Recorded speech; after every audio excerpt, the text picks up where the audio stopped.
Boom, boom, boom, everybody. We are back for another great episode of The Color of Motion. I want to welcome you to today's episode. Thank you so much for joining me. My name is Don Terrell, and I am here with The Color of Motion, where stories come in all shades, and I highlight people of color and diverse backgrounds in the industry of motion graphics, animation, visual effects, cartoons, and comics. This space that, by now I am just so crazy about. And again, I want to thank you for giving me a little bit of your time this Saturday afternoon. And super excited about this episode. You know the drill. Hop into the comments where you tuning in from, so I can give you a shout out. Like I always like to say, this is an interactive show for sure. So definitely want you to participate. Make sure that you hop into the Facebook group. Join us, facebook.com/group/The Color of Motion. We have a lot of fun there, share industry news. And, just like I said, have all around fun there, and you get to connect with so many talented people. So make sure, again, you hop into the Facebook group community. Definitely want you to be a part of it and not miss out. You can also follow us on Instagram. We have an Instagram channel as well, The Color of Motion, at The Color of Motion. Make sure you follow us there. Like I said, we are here each and every week. Saturday, 3 p.m. Central Time, live on the YouTube channel, LinkedIn, the Facebook group, and the website for the show. But I always like to encourage everybody to hop on over to the YouTube channel, subscribe, hit the bell notification so that you don't miss out on any of the lives that come on and any new content that comes up on the show for sure. So definitely don't want you to miss out. Like I said, this second quarter has gotten off to a great start, and today's episode is definitely no exception. Been looking forward to this for a long time. Been trying to get this brother on for a while, ever since he was recommended to me. So I am super pumped about today's episode for sure. But again, make sure you hop into the chat. Say hey, where you tuning in from. And like I said, I can give you the shout out that you so richly deserve. Of course, the shop is open. Hop on over to the store, pick you up something, thecolorofmotion.net/swag. We got a lot of great shirts, hoodies, mugs, and like I always tell you, we're constantly putting things into the store. So definitely make sure you stop by there, pick you up something nice. My only request is that, when you do, snap a picture of yourself, send it on over to me so that we can share it on the show like we're doing here, and we can share it into the Color of Motion community as well. So again, thecolorofmotion.net/swag, pick you up something like really nice there. You definitely won't be sorry for that. So, I'm always feeling like I'm, forgetting something during this, opening part here. But, as I like to say, we roll with it. We roll along. With that, like I said, I think we can kind of get this show on the road. Again, I've been so looking forward to this episode, and I know you will too. So how about you say we get this party started right, hey?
Wow, wow, wow, wow. We are back. We are back and ready to get this show on the road. Like I said, if you're a fan of, motion design and animation like I am, like I said, today's guest is definitely going to be a treat for you.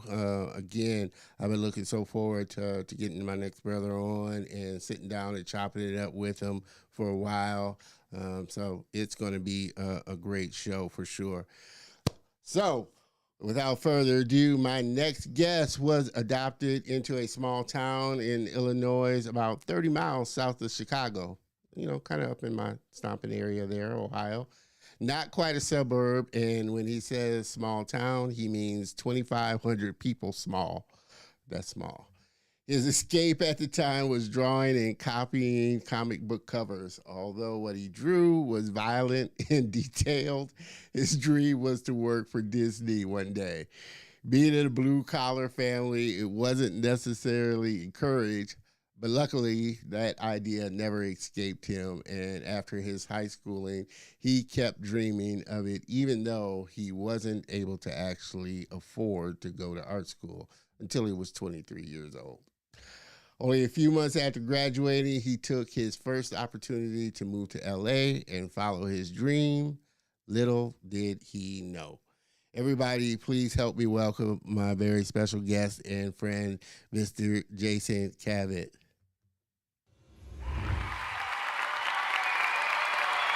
Hello.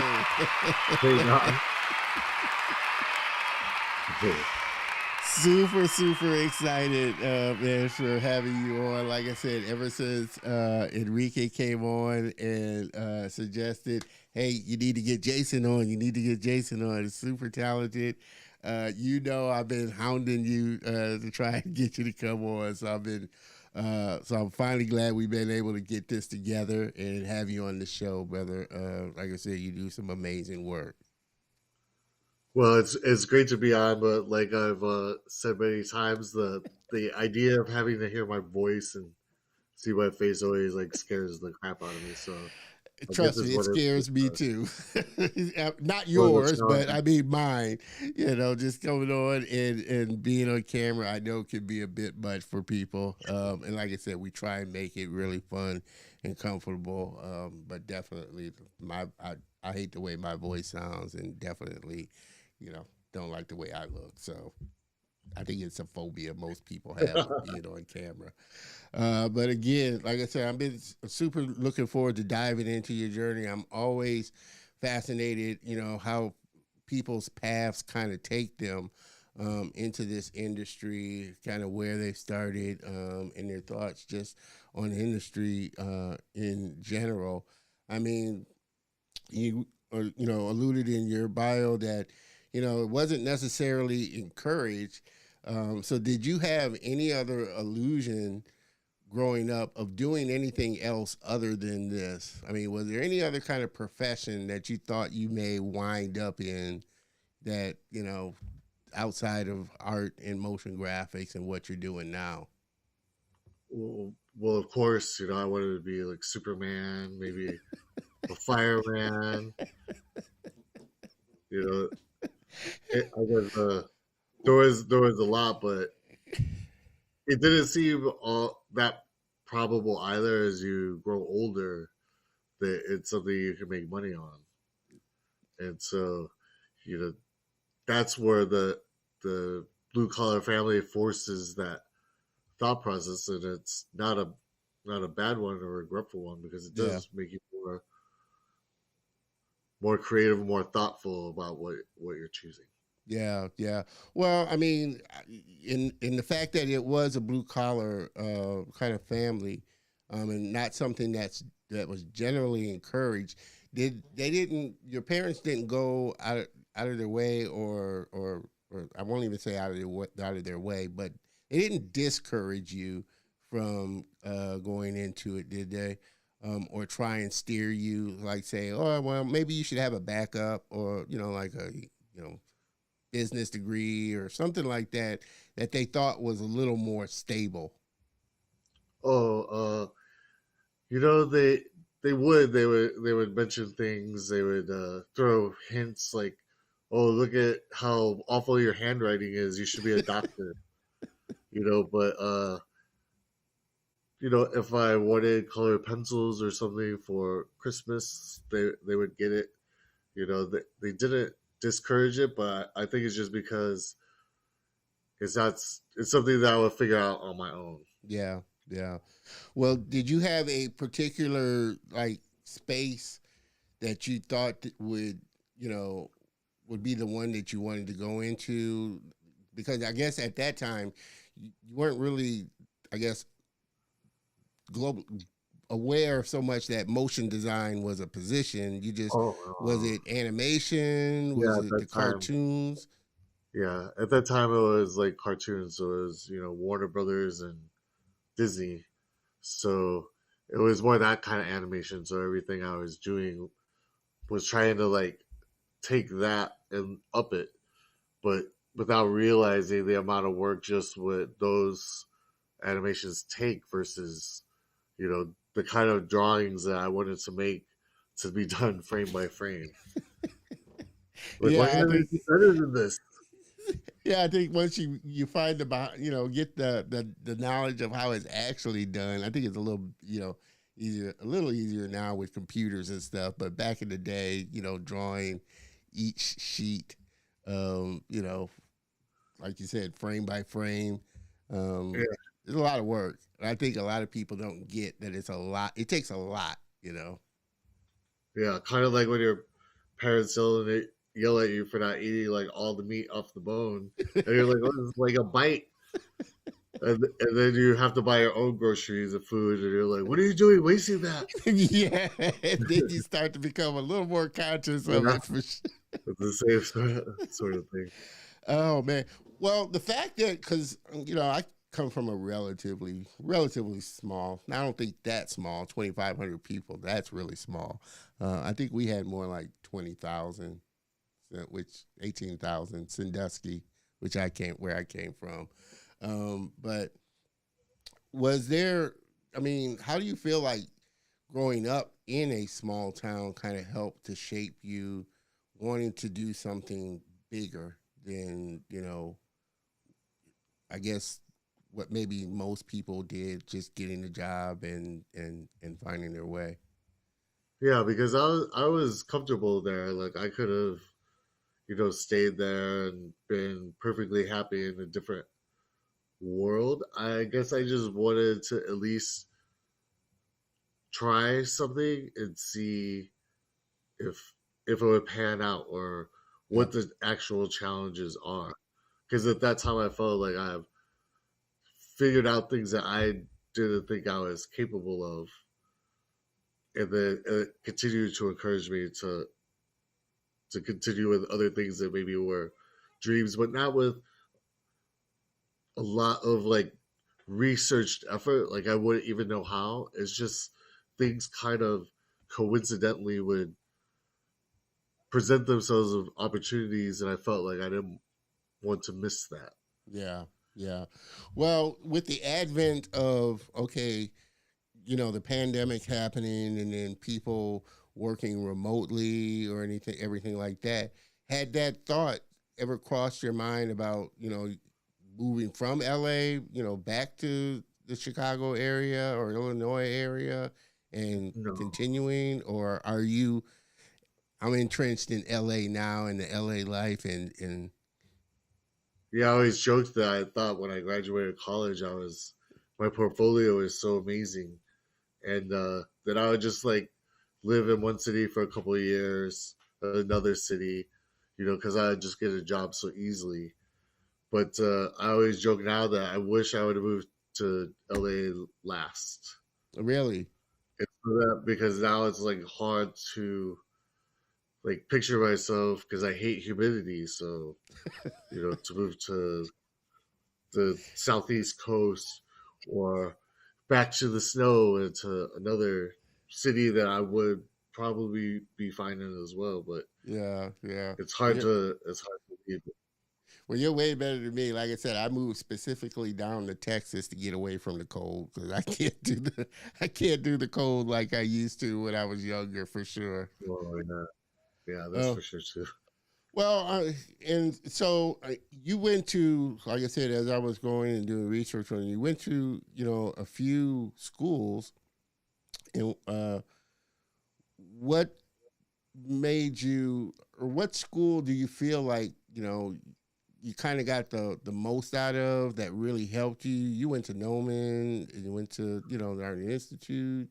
You've had some, varied education.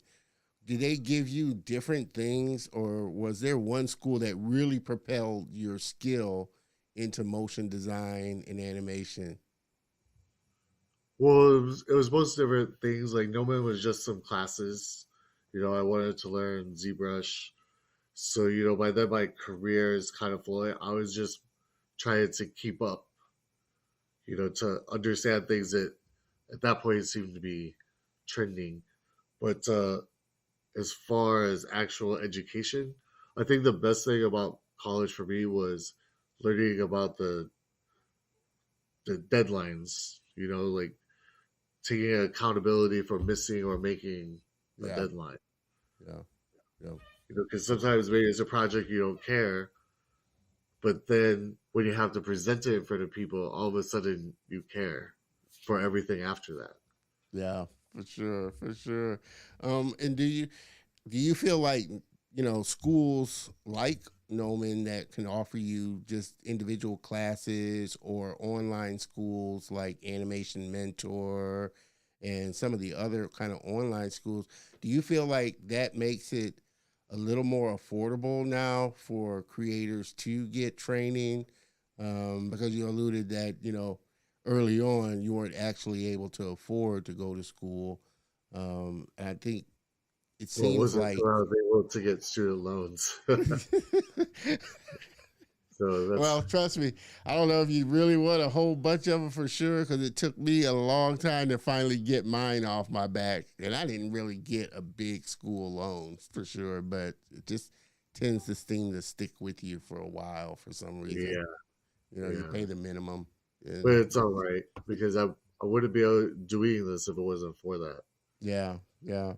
So, what's the best thing that you kind of learned that really has helped you in on your journey so far, and the best kind of advice that somebody has kind of given you that's really helped you? Like pure patience. You know, that you don't have to learn everything now. You don't have to be the best at everything now, because that was something that I learned the hard way. That I was gonna move to LA and conquer it and have no problems like with it. By like Christmas, I'll be, have my own house.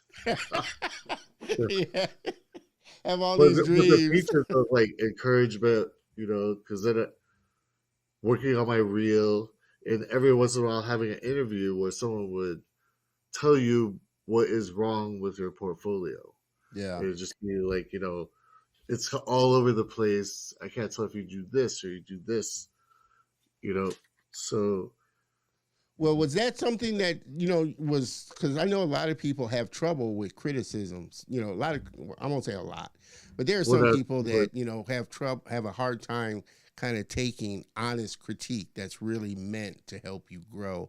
Was that an adjustment for you, or were you good with no, that? because I always like felt that everyone else was so much better than me. Every time you walk into art class and you're like, oh my god, look at that guy's like what. I feel so stupid now. I don't want to show this. That uh, getting over that and like that, holding on to that, what that feels like.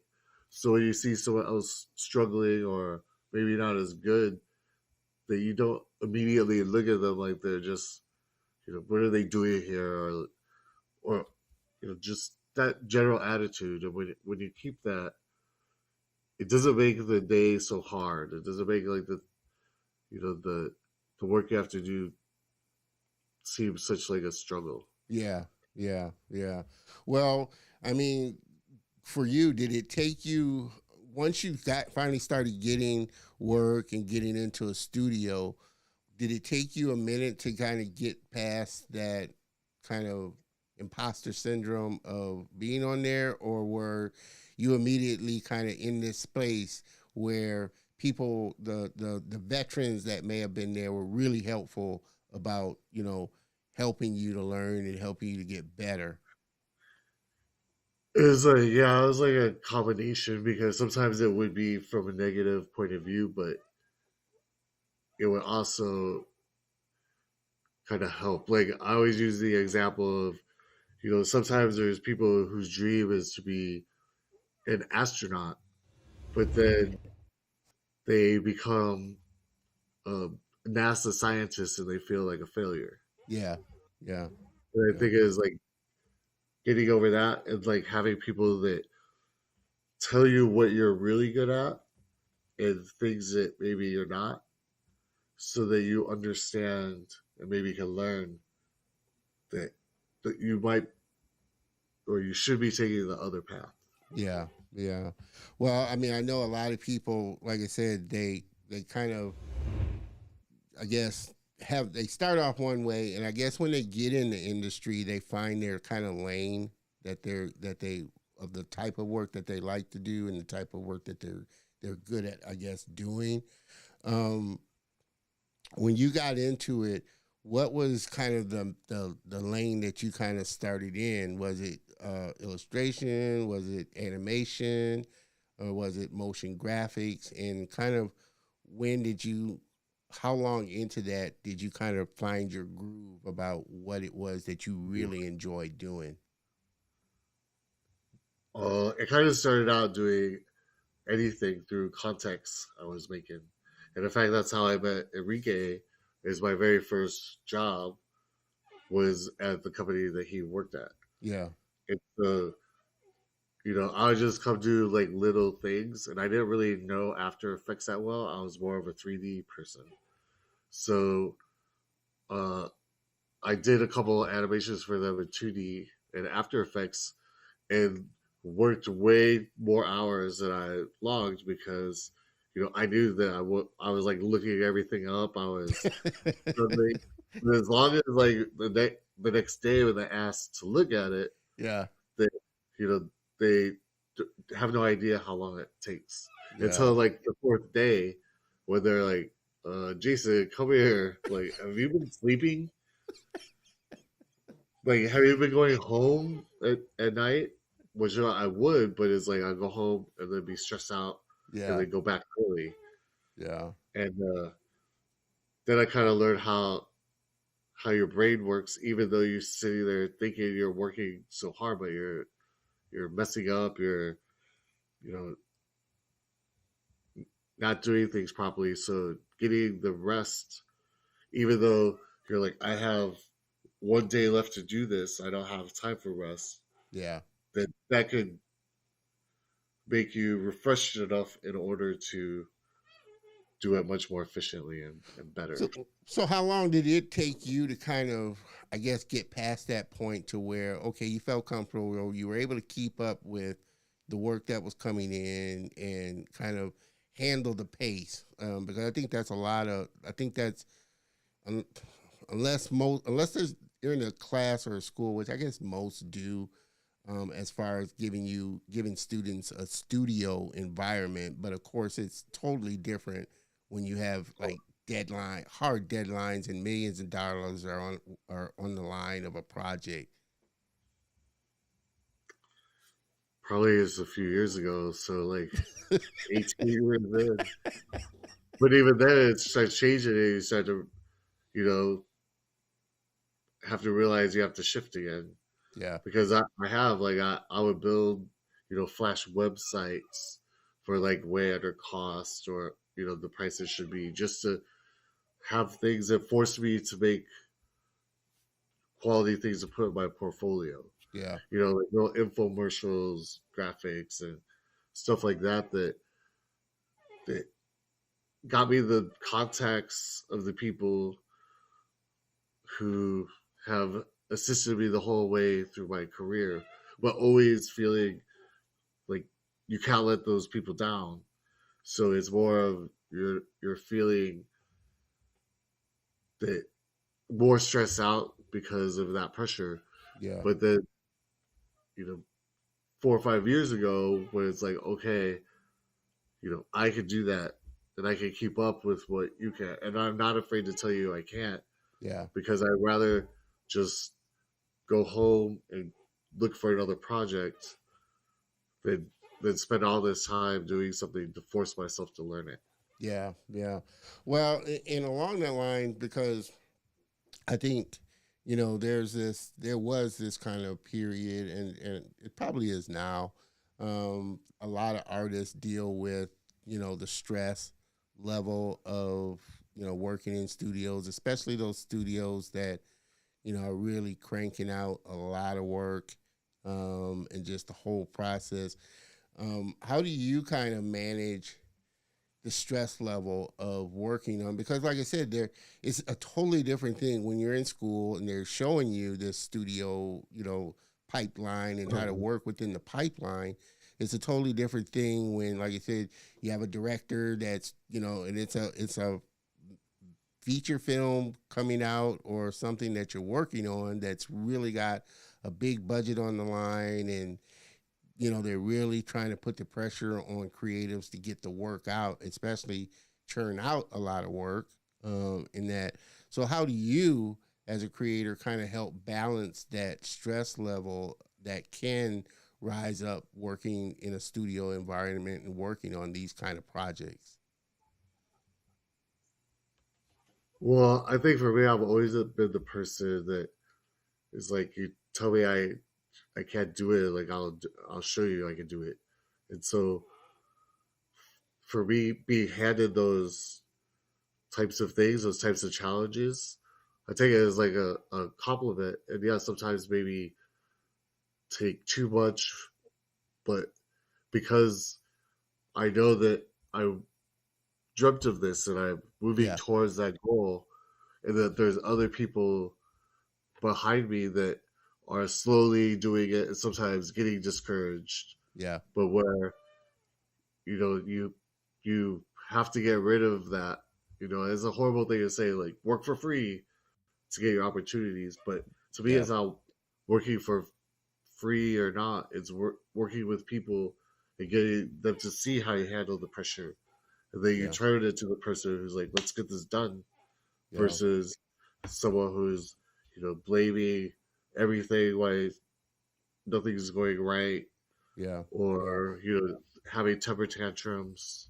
Well, I'm sure, as long as you've been in a career, you've seen those people that excel under pressure, and you've seen those ones that can't really handle the pressure, a lot. Do you see that more from the students that are just getting into the industry, and just getting into this space are the ones that are really having a hard time handling the pressure, or, you know, No, I don't think it's like a generalized group. I think everyone's got their own like things going on, because you say something like that, it doesn't mean I haven't yeah. like cracked, but I feel how you handle it when you crack is what says, like, you could like put your head down and just be like, you know, swear at the world under your breath, and you've lost it, but you're not like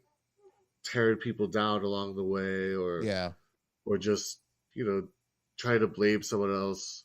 Instead, you're focusing on like the solution, like yeah, this happened, like, how do we fix it? yeah, yeah. Well, there's a lot of, like I said, things happening. Like you were saying, things are changing and this and that. And I've always, especially recently, since it's been the big kind of, elephant in the room, have always asked, guests and friends, how do you see AI now, kind of impacting your space and position and the things that you do? What are your thoughts on AI, as it is, and kind of where do you see it kind of going? Well, my major problem with AI is like how it utilizes to create the images. It's not like cheating, typing in something and getting a result, but you're getting a result of an image made from other people's art. Yeah. I mean, basically, before that, we were doing the same thing. We just are building the ideas on our own, but you're still looking up things as inspiration. Yeah. You know, maybe not copying things, but it's like, oh, I like the way that this looks, or Yeah. this like kind of crack, fiery texture look, and you'll make it your own, but it's still inspired by something. Yeah. The problem is stealing or utilizing people's images to create that Yeah. is what I think the Well, do morale you part. feel like it short? I don't. Well, do you feel like it shortchanges people in the fact of you know they can just type in a prompt and they can call themselves an artist, whereas, like I said, people like you, people like me, Enrique, and all the other people, they've spent a lot of time learning their craft, learning the skill of what they do. Do you feel like that kind of shortcuts it for some? I mean, like earlier when you asked about the benefits of college, most of it was based on learning about the future of the industry, not the software or the tools that I learned. Most of those were, looking at on the internet, watching YouTube videos, finding Video Copilot Yeah, and Grayscale Gorilla, like the that teach you and show you the quality that people expect, but they're doing it step by step for you. That we could say the same thing. Like I went to college, and you yeah, can learn it for free on the internet, yeah, but you already have other knowledge and other things that you've learned from that kind of troubleshooting or whatever tools you had to do that um, you can't ever complain about it. yeah, yeah. Well, do you feel like well, or what is it about, I guess, motion design? Because and we're gonna people like I said, everybody just jumping in. We're having a fun conversation with my man Jason Cavitt, motion designer and art director. Do you feel what is it about motion design that's kind of attracted you and or you've said you've learned a lot of different things like ZBrush and this. Is it modeling? Is it just the creative process as a whole that you like dabbling in, or is it like one specific lane that, like I said, is just kind of your lane that you really like going down? Well, I don't have particular a single lane. It's more of here's something that when you go to look up a tutorial for, does it exist, and then taking the time to break it down into 13 completely random ones that help you fill in the blanks. That kind of process is what keeps me going. So it doesn't matter if it's like, oh, we need to figure out how to make this 3D Yeah, object, but it has to do this and this and this, or we need a cool flat white logo design for yeah. something else. Is more of, oh, I can do it, but there's things in there that are challenges, or that I'm forced to learn. Well, like you just mentioned, you mentioned Video Copilot. I love watching Andrew Kramer and his tutorials and stuff, and it's definitely inspired me. Um, what were some of the things that you picked up from kind of watching his stuff and what he was doing with motion design Well, the and main one animation? is that with his knowledge, he could do like a trailer quality, like little effect, and the tutorial is 45 minutes long. Yeah, yeah, And in your mind, you're like, that must take like tons and tons of time. Because at that point, other tutorials would show you like little things. After Effects, make a ball bounce. it is not. There wasn't as many that showed complicated things because even then people were starting to protect their craft. Kind of Yeah, they didn't want to give out their secrets. Like I learned how to do this thing, but that's my trick now, yeah, and, yeah, and it could benefit me. And as once again, it's a different way than we're doing now, but we still have to fight for our survival. Like, what do we do? yeah, What are we good at? What can I know that I can walk in and because I'm the best at this part, that you'll automatically be impressed. yeah, yeah. But like I Um, said, that was like 2 years ago in a 20 some year career before yeah. you find that out. Well, how do you feel like, I mean, you've grown as an artist and a creator since, and obviously, I'm pretty sure looking at your work now versus like when you started, it's a vast difference. But how do you feel like you've grown as an artist over this time? How have I grown? I guess to speak more of the positive things about the industry and about work than only saying the things that you're upset about or Yeah, not happy with. Because I think sometimes we get a tendency to do that about anything.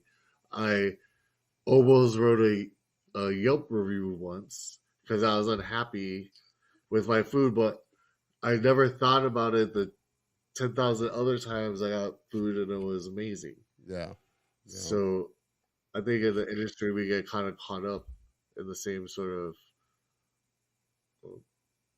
thinking and then outputting that uh, keeping a positive attitude and always playing the things that make why you're still here yeah, yeah. relevant as well.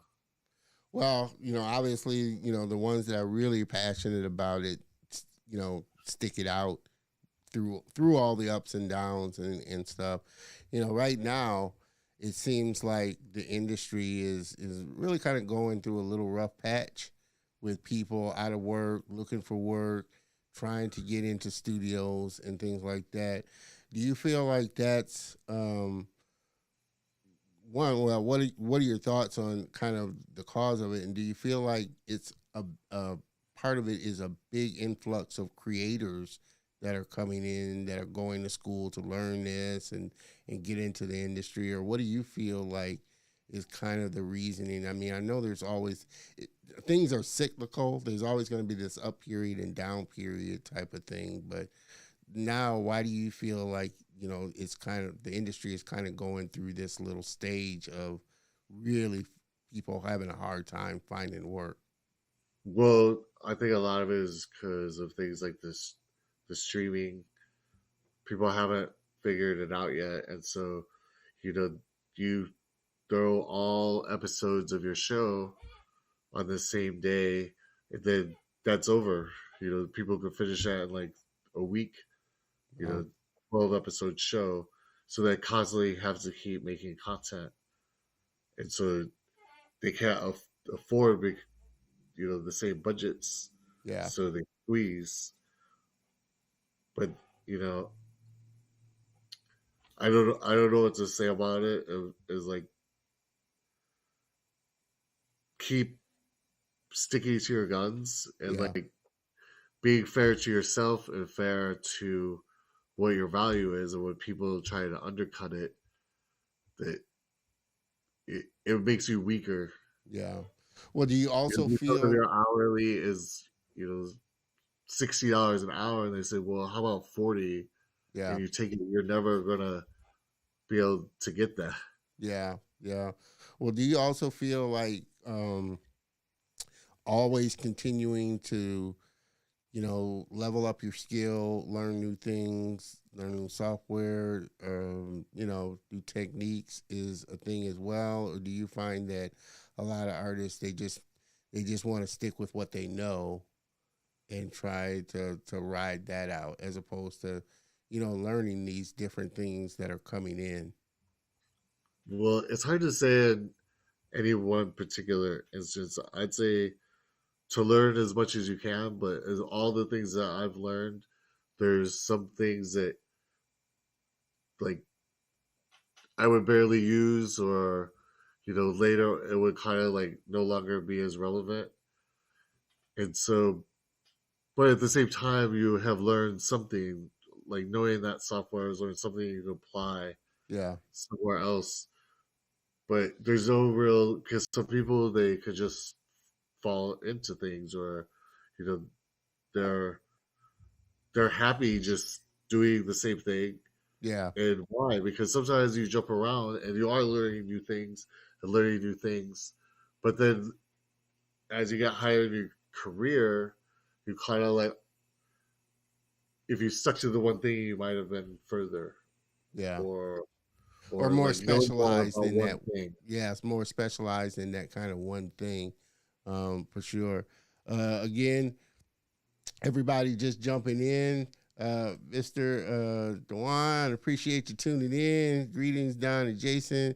Good to be back for another quarter of the Color of Motion 2024 season. I appreciate you so much, Dewan, for always supporting the show and everything. And we're going to take a look at some of Jason's work in a minute here.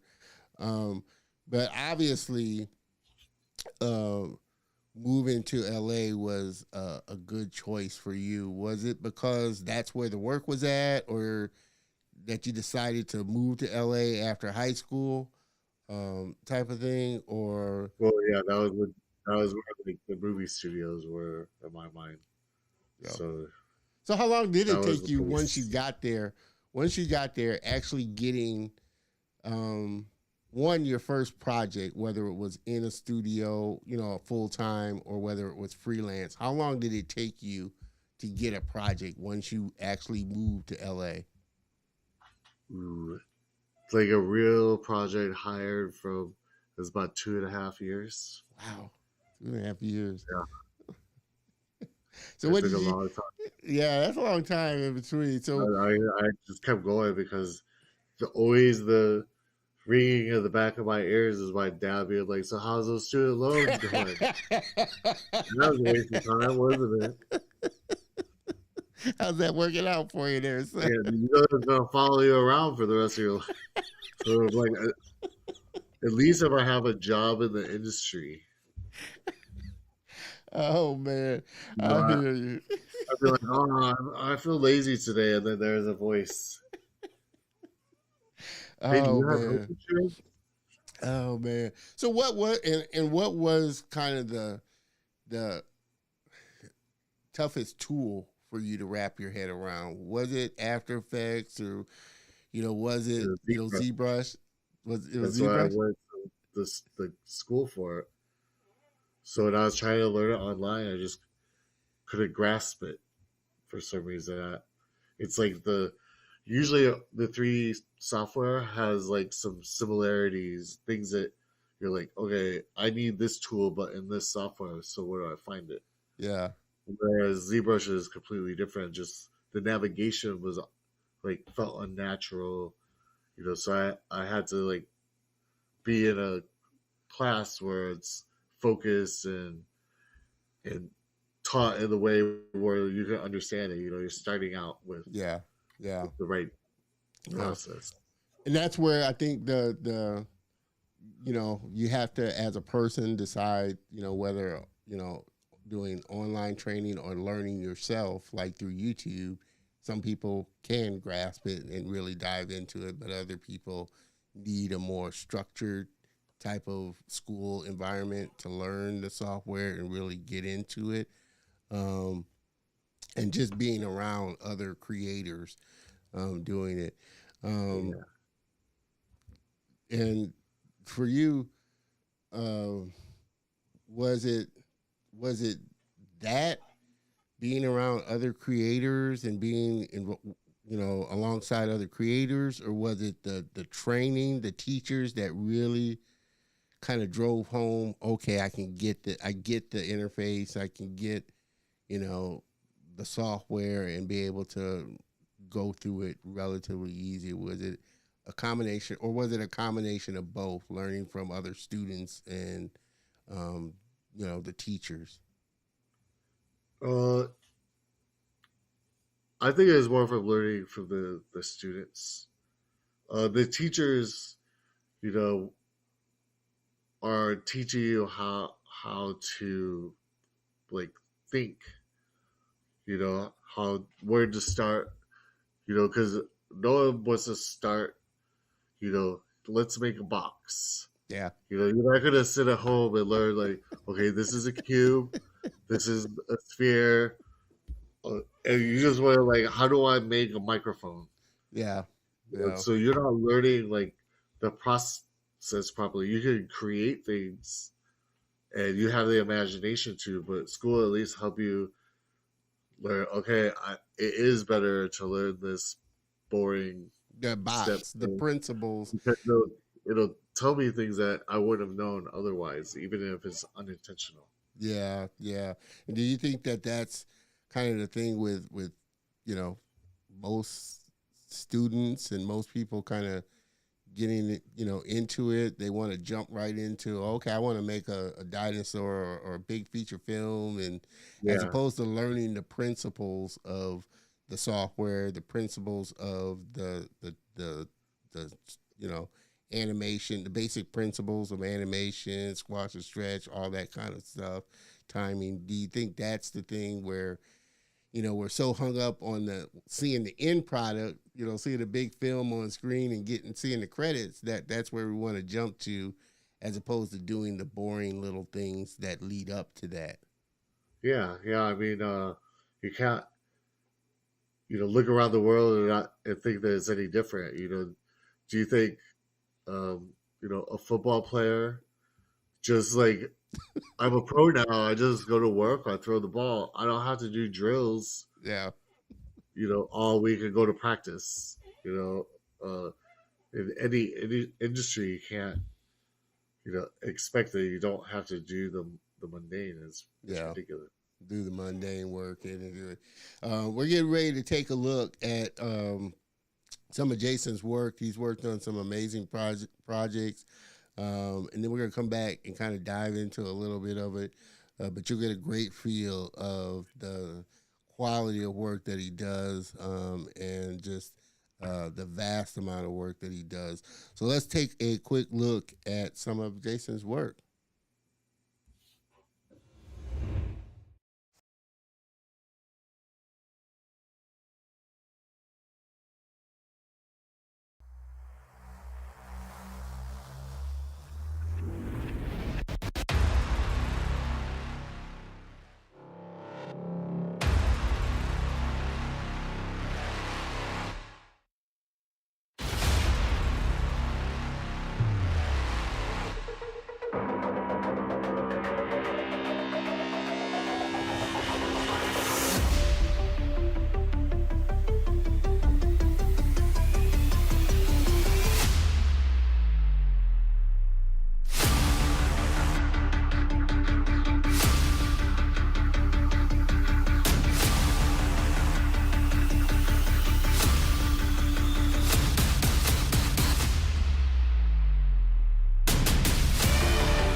Force will be with you always.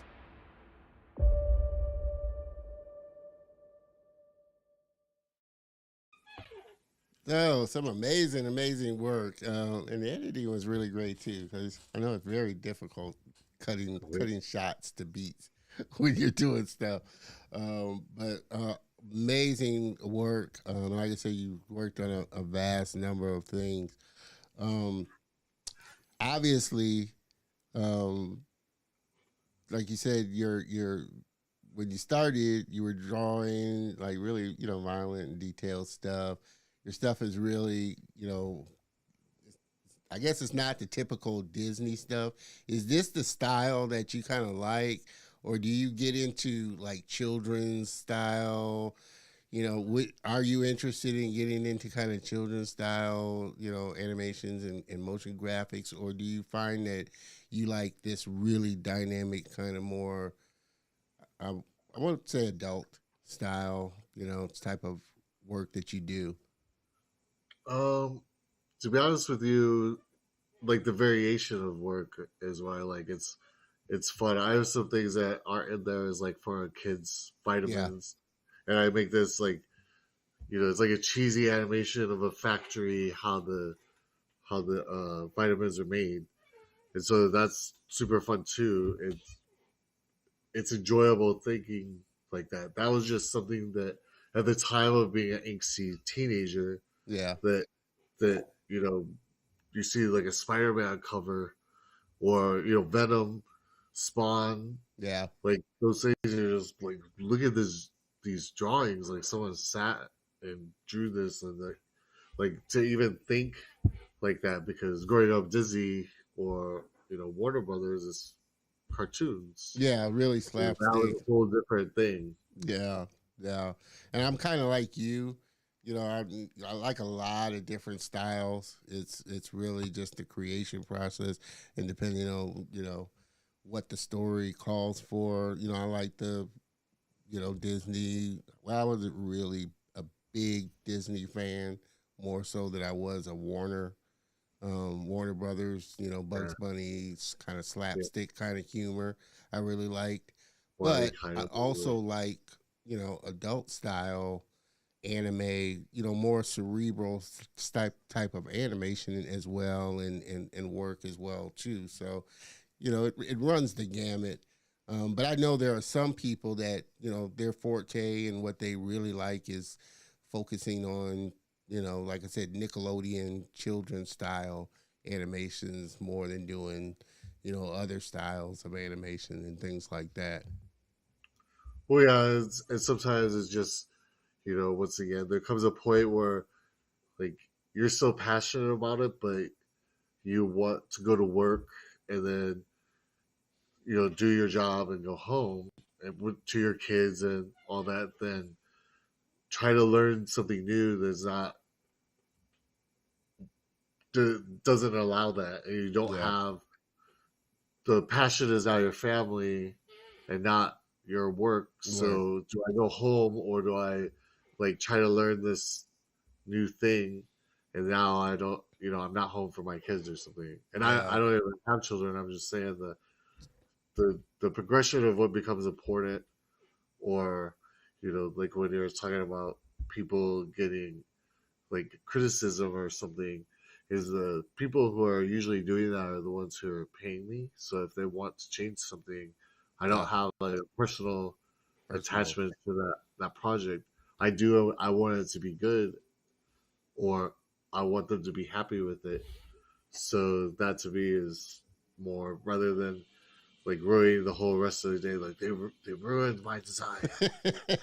I worked. I worked It's all week blue and on now this. it's like got this reddish tint. It's like it's not supposed to be like that.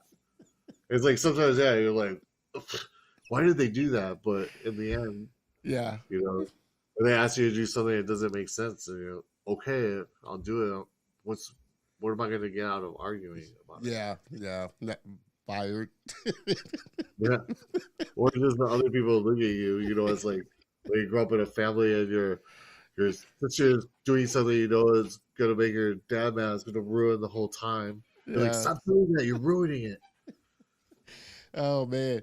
Well, and I know it's a hard thing to. This is a hard question to ask, because I know, like I said, in each and everything that you do, there's something that you enjoy or find it. But what was kind of the funnest project that you got a chance to work on? That it was just a joy to work on. It was just a fun project to dig into.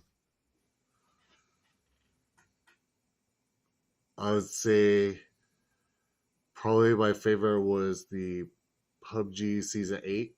Hmm. And we worked like a ton on that. And, but it was just, 4 or 5 of us and working like intense hours. Yeah. But everybody was like like communicating. No one was losing their temper. Like, oh, like if you need help with that, like I can help you with this. So no one had like, well, I don't do that type of attitude. Yeah. And so that was a really rewarding project just because of how easily at that point anyone could have lost it. Well, and I had this conversation with, and it's in fact,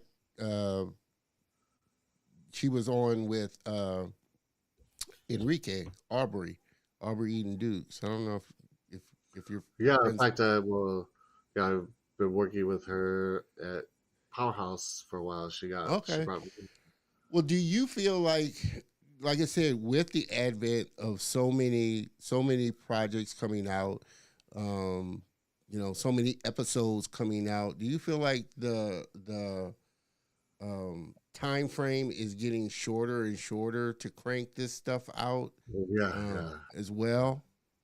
Well, I think that's, I guess, where experience of doing that, where you could speak up a little bit more. Yeah. Instead of just like doing it and then people are surprised when it looks a certain way. It's like, okay, I can complete what you're saying in the amount of time, but you're not going to get all these things that you say you want. Yeah. Here's what you're going to get, and unless you have more time. And somehow they're always able, not always, but they can pull out that extra time.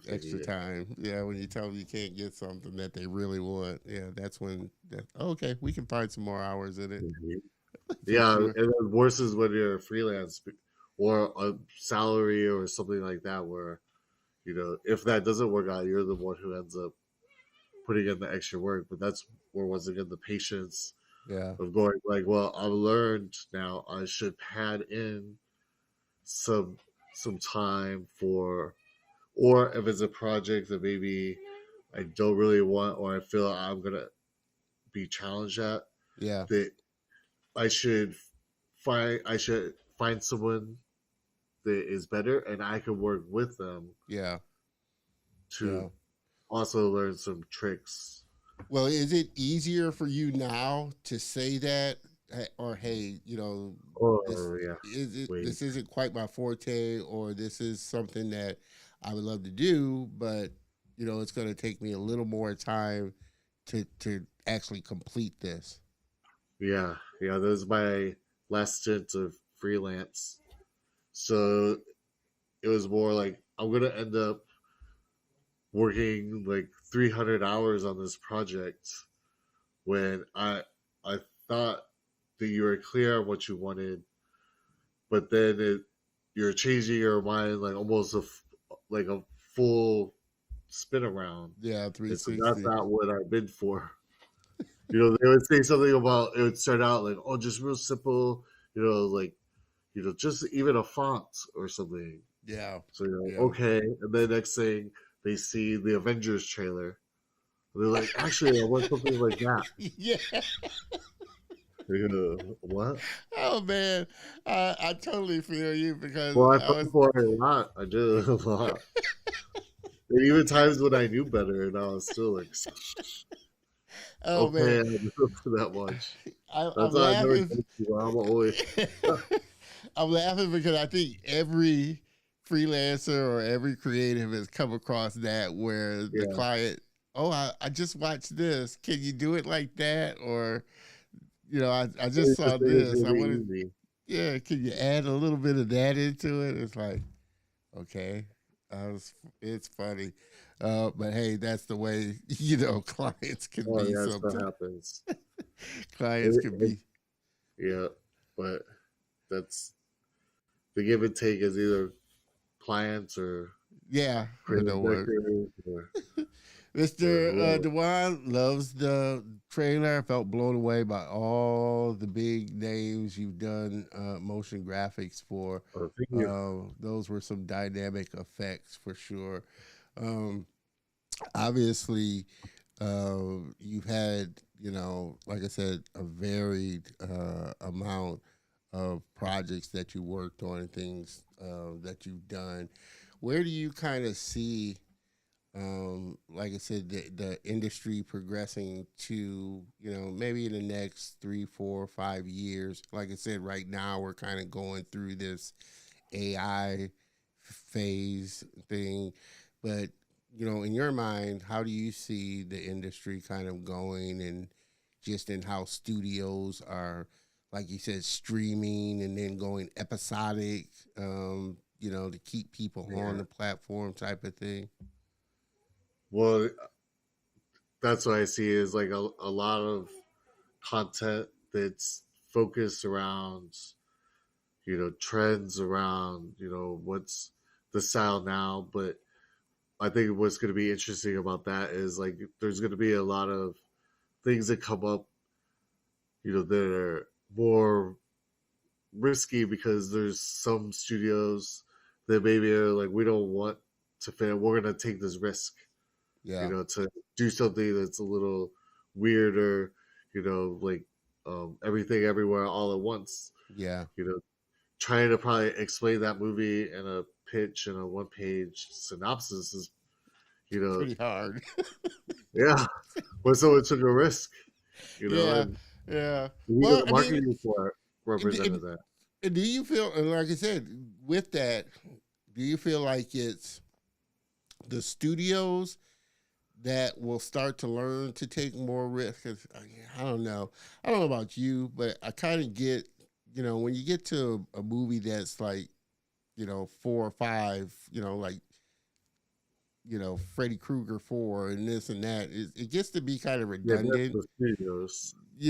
that type of thing? Or do you feel like it's going to be those independent creators or those small studios that are really going to start, you know, pushing that envelope of doing different kind of content that isn't the standard, you know, this 2 or this 4 or this 8, like Fast and Furious 8 and 9 and 10 and all of that type of stuff, as opposed to, doing, taking a jump on putting something out that is just edgier, or not even so much edgier, but just different. Yeah, I mean, studios will always do that, but I think it's usually ones that pop up. But in reality, I think when that sort of thing happens, it's like an individual that starts it, that like keeps pushing it, or but doing it in a way that like properly represents it, and putting in the work beforehand. You Yeah, know, shooting, a scene to show like this weird style or idea of this strange movie that they're pitching and why, versus someone who is just like, no, this is going to be the number one. It's more, and then when people see that, maybe not do financially as well, but is recognized, and yeah, then yeah, get hungry again for more. yeah, But then yeah, that's what all the other ones, But that's just human nature. The reason why fashion trends occur is because people slowly start switching styles, and you don't want to be the one left yeah. behind until Well, do you you turn also into the t-shirt guy. do you also feel like this time, now that we're in, where the independent creator can, if they can't find a studio to really, again, get behind their project, they can put it out themselves on their own channel? Do you find more creators are putting out their own ideas on their own channels, or they're still trying to, I guess, go the pitching route to get a big studio to back it and this and that? I mean, how Because do no you one feel will, about this time that we live in, where there's so many channels to put your own content out there? but you can put your own content a couple times, but if you are patient enough to like tell that story and keep doing the work, Yeah, then when if people start finding it, it's not complete. It's an unfinished painting. It's yeah, oh, I was gonna make this really cool cityscape, but I only have like a couple things in there to represent it. They have to like literally go in and It's a and like lot of work. Yeah, obviously, if yeah, they're gonna put it on their own channel, like their own web series or whatever like that, obviously they got to do the same kind of work that they would at a studio, putting it out, cranking out episodes after episodes and stuff. Um, but I mean, what are your thoughts on? Because I think a lot of it's kind of a balancing act. If you have an idea or if you're pitching your own story, and nine times, well, I won't say 9 times out of 10, I'm not going to say how many because every studio is different, but obviously they're going to put things in it to change it and kind of make it fit whatever their platform. Do you feel like a lot of creators now are more concerned about keeping control of their own, not having their story kind of warped into something that they I mean, don't see? I can't speak from any sort of like experience or hearing it, Yeah, so I don't really know. But I could imagine like, for instance, if it was me, yeah, it would be the same thing as I am now because of an attitude change. It's more like, well, they bought it for me, so it sucks if you do like like tell a story that's about your life, but most likely what you wrote in that story is probably not exactly how it happens yeah, either. yeah, So you just hope that it's done in a way that it's en- entertainment for them, like grabs the audience, but it isn't altering the overall like message or core of yeah. the story. Well, moving forward for you, what are the type of projects that you'd like to kind of get more into, or is there kind of a thing that you're kind of wanting to move into, maybe directing a feature film or writing, Oh, or is there anything that in the future that you're kind of hoping to kind of get into more?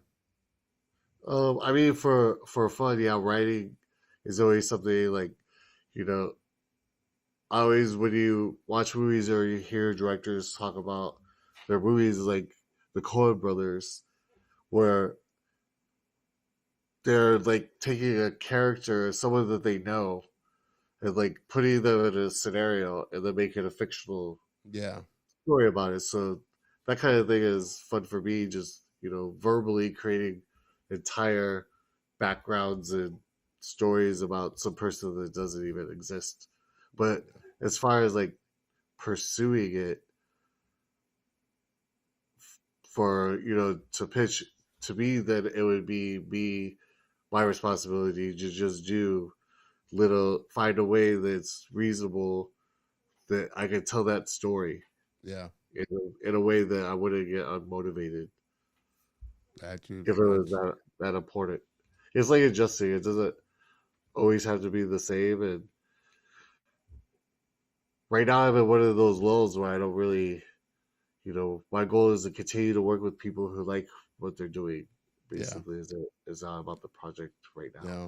Well, is that kind of not that you're doing that, writing and stuff for your job, but is it obviously a mind shift for you when you do move into writing kind of your own things and doing that? Is it a harder kind of thing to fall into when you're sitting down trying to write out stuff or write out your own things?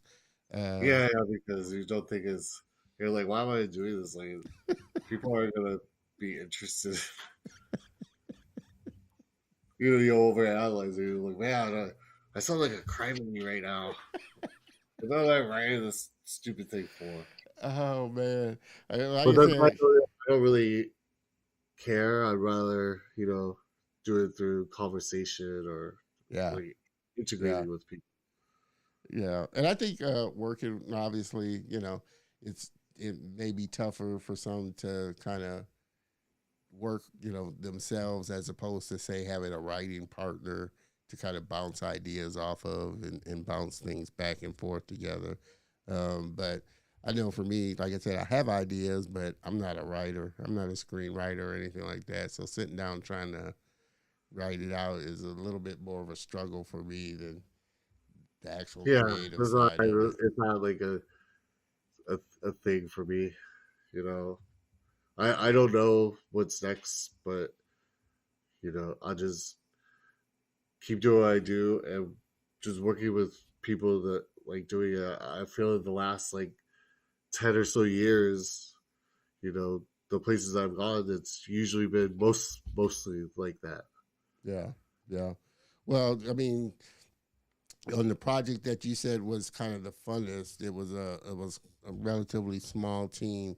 Are those the kind of environments that you kind of thrive on, or are the bigger kind of studios ones where you got more people to kind of bounce ideas off of, or do you like that kind of, we're a small, little team here working on this project together to get it out? Well, that's what I guess you start to realize is even when you go into the big ones, it's still small Okay. teams. Everything is broken up into smaller groups. So, as long as those groups that you're with aren't, you know, uh, I don't know how to say it, like over ambitious, you know, Yeah. that, and like I said, I haven't run across that. It's been extremely refreshing when I go to a place that, just starting like all stressed out, or like tense, and then you start talking to people and like you make a mistake and you know, that I don't feel that there's as much of that. Everyone has started to, at least be more quiet about it. They're not calling you out Uh, on it or anything like Sometimes that. you hear some passive aggressive remarks, but that's Oh man, normal. I think that's the thing to Like get. the Like I said, per my last email. yeah. Okay, I know how this is gonna go when it starts per my last email type of thing. This looks great, but I thought we talked about.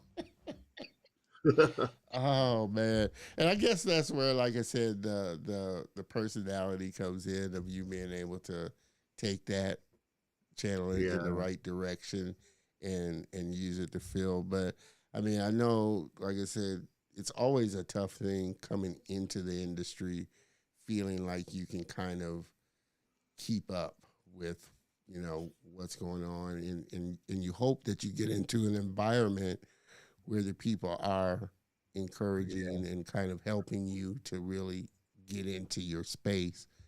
Well, But sometimes you're taught that when you first are starting is like, well, you chose to be in the film industry, so like, harden up. But then you realize like, well, but it, everybody it actually said, doesn't have man to up. be. Yeah, like, Oh man, but is well, that necessarily a good thing? I know no, it's it's a good. horrible way to think because then you take it, then people start to, you know, It to it can utilize discourage a that lot of against you. people. Like, oh, I don't want to, you know, call off today because they might fire me or replace me. But Yeah, yeah. It's a tough thing. And I always wondered this myself. It's like, how do you schedule vacations during the project? If you're in a studio that's doing oh, like built big films, and you're working, like a maybe different in like obviously smaller studios, but I always wondered, like, okay, say like Marvel or something like that. You're working at Marvel, they're cranking out a lot of stuff. They're cranking out a lot of visual effects and things like that. How do you ask for vacation? Or because obviously there's a well, it depends blackout. if you're a freelance or not. If you're like actually working for them, you Yeah, if just you're ask for the working for them, vacation. obviously as a freelancer, that's a different thing. But if you're working for them, I mean, I Well, I it was don't just a feel question. that you should or or that I've ever felt intimidated to ask for a vacation. If I Right. ask for one, you know, 2 months into working there, maybe, but we're all entitled to vacation. Maybe the timing is wrong if you already knew Yeah. and you schedule a vacation, the deadline is this, but I don't know. I never felt that like a problem. More as if I'm freelance. Freelance, yeah. So what's the longest period that you've worked on a project, and what's the shortest period of time you've had to get a project out? Oh, the shortest is like maybe a couple hours. Something Really? that felt like it would take days. Oh yeah, all the time. And you try to tell them, but then you pull it off, and you're like, "Damn it! Like I did it." And now they proved me wrong. I said, "There's no way. There's no way." And they're like, "Well, and, do what you can." And they're like, "This looks perfect. You did it." And I'm like, and "Oh, then they expect it moving forward. Oh man! So what's the longest oh yeah." project They're that like, "Well, you? last time I I don't know because I think it would be the longest within a short period of time, which would be that PUBG one. Mm, It's okay. like a month and a half, but it was 18 long hours, but like voluntarily. Yeah. Like Oh, okay, I'll wake up to check these renders because sometimes they would come out wrong or mm, fix something else that the client mentioned when we're already you know struggling to finish the other thing that they want. yeah. Wow. So again, everybody just tuning in. We've been having an amazing conversation with Jason Cavitt, motion designer and art director.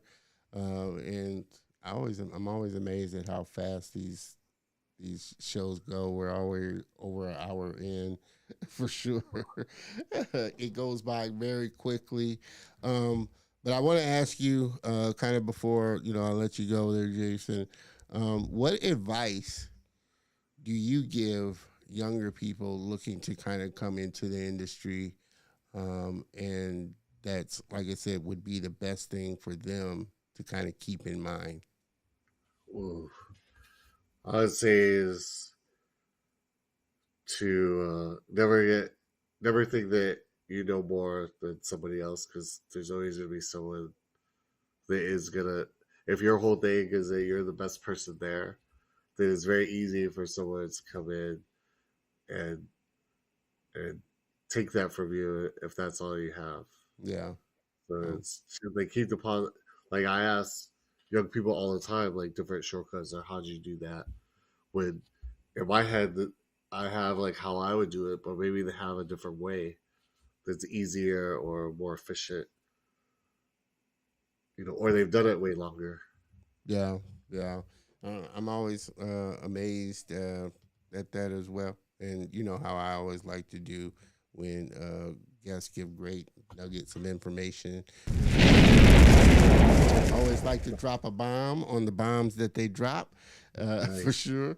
Uh, Again, like I said, as we wrap this up, Jason, this has been such a blast having you come on. I'm gonna have to have you and Enrique come on at the same time as well. I think that would be really Uh, fun, for sure.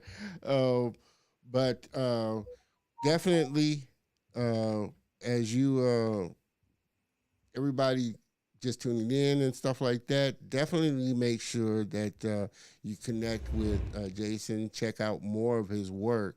Um, Go to his Vimeo site. You can see a lot more of his work that maybe wasn't on the demo reel of his, but also you can connect with him on Instagram and LinkedIn. Definitely you should. He does some amazing work, and definitely a great guy to get connected with. And again, can't thank you enough, Jason, for finally coming on and being part of the show, being a part of the Color and Motion family. And I know it can be kind of rough, just wanting to get on camera sometimes. I know a lot of people really are averse to getting on well, especially camera. when I put that. Man from Martian, man from Martian. Oh god, I Oh wish I could man. say I did that on purpose. He did that on purpose, people. Man from Martian, man from Martian. But can't thank you enough, brother, for coming on. And like I said, for connecting with me in the first place, and being a part of the Color of Motion family. And definitely, you're always welcome. And so looking forward to having you back on the show, for sure. So please, if you could hang out for just a second in the green room while I close out the show, I appreciate it. But again, thank you so much, brother, for being a part of the show. Everybody, like I said, please help me thank again Jason for coming on. Hang out for a second there, Jason, while I close out the show. So I can talk to you for a second.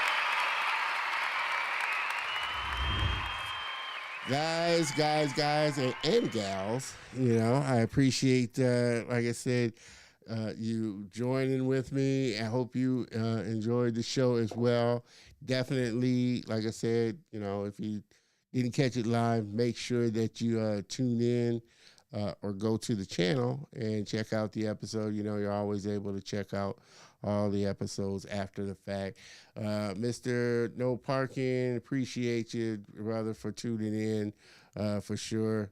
Got my love and respect there. And thank you for giving me a little bit of your time as well. Like I said, this has been a fun episode to do. Super talented. Like I said, I'm always learning as well when I sit down and do these interviews. And definitely somebody, learning from somebody like Jason, who does some amazing motion graphics, because that's really what I do, a lot more motion graphics and stuff. So learning from him and really kind of picking his brain has definitely helped me as well. Again, I can't thank you enough for always giving me a little bit of your time. This second quarter has been going strong. We've kicked it off. It's been amazing for sure. And super looking forward to next week as well. That's going to be another amazing show with another amazing guest. Make sure that you tune in. Mr. Limbert Fabian, animation director, is going to be here. We're going to have a fun sit down and talk with him. For sure. He's got a lot of big things happening that I'm super looking forward to sitting down talking with him about as well.